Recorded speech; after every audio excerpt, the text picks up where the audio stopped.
बिहार में सिंघम के नाम से मशहूर बिहार के तेज तड़ाक आईपीएस ऑफिसर शिवदीप लांडे ने इस्तीफा दे दिया। कई चर्चाएं चल रही हैं। कुछ लोग कह रहे हैं कि अब इनकी एंट्री जो है वो राजनीति में होने जा रही है। वहीं कुछ लोग कह रहे हैं कि प्रशासनिक व्यवस्था से त्रस्त होकर उन्होंने इस्तीफा दिया है। इसी पर अब हमारे साथ जो है वो अमिताभ दास हैं, जिनसे हम बातचीत करेंगे। पूर्व आईपीएस रह चुके हैं और जानने का प्रयास करेंगे कि आखिरकार इसकी असली सच्चाई क्या है। आखिरकार शिवदीप लांडे जो है वो इस्तीफा क्यों दे दिए, क्या कहिएगा सर? शिवदीप लांडे ने इस्तीफा दे दिया है। देखिए, सही है। परसों यानी 15 जनवरी को शिवदीप लांडे का इस्तीफा राष्ट्रपति ने मंजूर कर लिया है और उसके बाद गृह मंत्रालय ने अधिसूचना भी जारी कर दी है, नोटिफिकेशन भी निकल गया है। तो अब वे भारतीय पुलिस सेवा से बाहर हो गए हैं। उन्होंने इस्तीफा दिया था, ऐसे सितंबर महीने में ही दिया था, लेकिन पूरी प्रक्रिया होते होते फाइल बढ़ते बढ़ते जनवरी का महीना आ गया। देखिए, ये जो शिवदीप लांडे है, मैं दर्शकों को बता दूं, ये 2006 बैच के आईपीएस थे और मूलतः ये महाराष्ट्र के रहने वाले हैं और इनकी छवि अच्छे पदाधिकारियों में थी, ईमानदार पदाधिकारियों में गिने जाते थे, कड़क पदाधिकारियों में गिने जाते थे। पटना एसपी रहे, पूर्णिया एसपी रहे, मुंगेर एसपी रहे, फिर पूर्णिया के आईजी भी रहे थे। तो इनका अचानक इस्तीफा दे देना और इनका नौकरी छोड़ के चला जाना, मैं समझता हूँ कि बिहार का एक नुकसान है। ये कोई अच्छी खबर मैं इसको नहीं मानता हूँ। लेकिन ये पहली बात नहीं है कि किसी आईपीएस ने इस्तीफा दिया। अभी हाल में एक और महिला आईपीएस थी, काम्या मिश्रा, है ना, वो दरभंगा की ग्रामीण एसपी थी, 2019 बैच की आईपीएस। उसने भी इस्तीफा दे दिया कुछ महीने पहले। ऐसे उसका इस्तीफा भी मंजूर नहीं हुआ है। उनको 6 महीने की छुट्टी दे दी है सरकार ने और वो उड़ीसा चली गई है, मयूरभंज जिले में, जहाँ उनका घर है। लेकिन मुझे नहीं लगता कि अब वो वापस लौटने वाली हैं।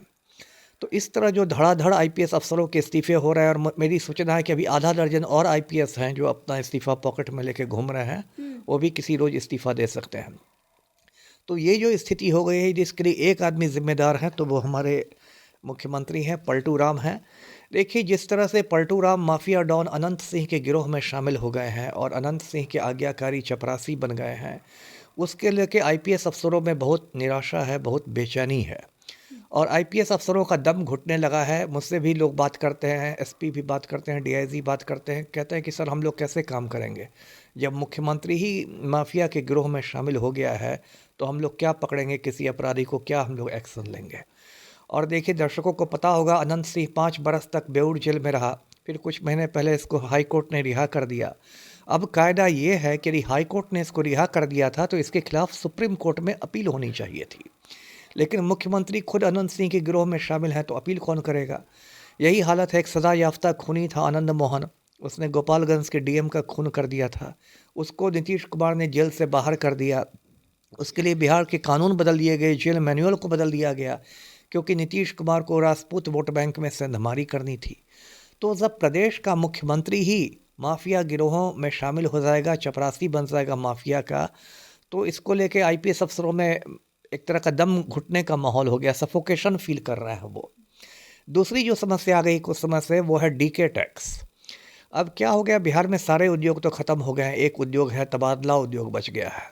और ट्रांसफ़र पोस्टिंग में अब क्या हो रहा है कि अधिकारियों को ट्रांसफ़र पोस्टिंग के लिए डीके टैक्स देना पड़ रहा है। ये डीके टैक्स क्या है सर? अब हाल में तेजस्वी यादव ने भी इसकी बात की थी और माना जा रहा है कि पलटू राम के करीबी हैं, वही डीके टैक्स वसूलते हैं। और ये स्थिति है कि एक बड़े ज़िला में यदि आप एसपी बनना चाहते हैं तो 50-50 लाख रुपए आपको डीके टैक्स में देना पड़ता है।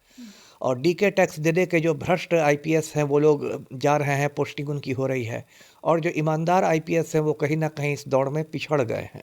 तो डीके टैक्स को भी लेकर एक बहुत हताशा, और कोई खुलकर डीके टैक्स पर बात नहीं करना चाहता। इन लोगों ने भी इस्तीफा दिया, जैसे शिवदीप लांडे ने या काम्या मिश्रा ने, दोनों ने इस्तीफा में कहा है कि हम लोग व्यक्तिगत कारणों से इस्तीफा दे रहे हैं।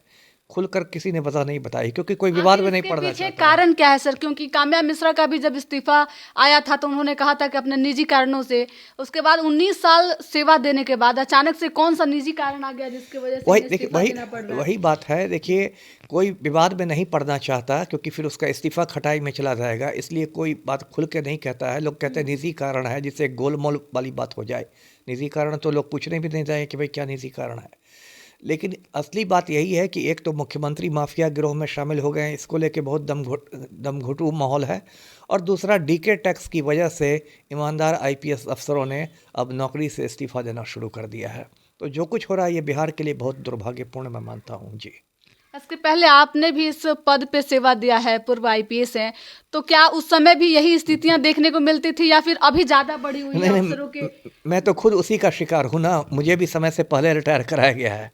और मतलब बिहार सरकार की अनुशंसा पर, पलटू राम की अनुशंसा पर ही रिटायर कराया गया। मैंने भी कभी माफिया के सामने नहीं मतलब खुद को झुकाया, तो उसके लिए ईमानदार अधिकारियों को बड़ी बड़ी कीमत चुकानी पड़ती है। हमारे साथ आईपीएस अमिताभ दास थे जिनसे हमने बातचीत की। शिवदीप लांडे के इस्तीफे को लेकर लगातार चर्चा चल रही है। हालांकि इस्तीफे का उन्होंने निजी कारण बताया है कि निजी कारणों का हवाला देते हुए उन्होंने इस्तीफा दिया है। इसके साथ ही चर्चा तो उनको राजनीति में एंट्री की भी चल रही है, लेकिन हमारे साथ पूर्व आईपीएस अमिताभ दास थे जिनसे हमने बातचीत की। इन्होंने बड़ी बात कही। इसके बाद इन्होंने एक दावा भी किया कि लगभग 1 दर्जन से अधिक ऐसे आईपीएस आईएएस अधिकारी हैं जो जल्द ही इस्तीफा दे सकते हैं, इस्तीफे को अपने पैकेट में लेकर घूम रहे हैं। और इनका कहना साफ तौर पे है कि अभी की जो स्थिति बनी हुई है वो बिहार के मुख्यमंत्री जो हैं वो आपराधिक गैंग के जो लोग हैं, जो माफिया हैं, उनसे अपना कनेक्शन रखे हैं, जिसके वजह से लोगों को काम करने में काफी परेशानी हो रही है और घुटन हो रही है। इसी का ये जीता जागता उदाहरण है कि लगातार बिहार से जो ईमानदार और अच्छे छवि के आईपीएस ऑफिसर जो हैं वो इस्तीफा दे रहे हैं। इस वीडियो को लेकर आप क्या सोचते हैं, कमेंट करके जरूर बताइएगा। धन्यवाद।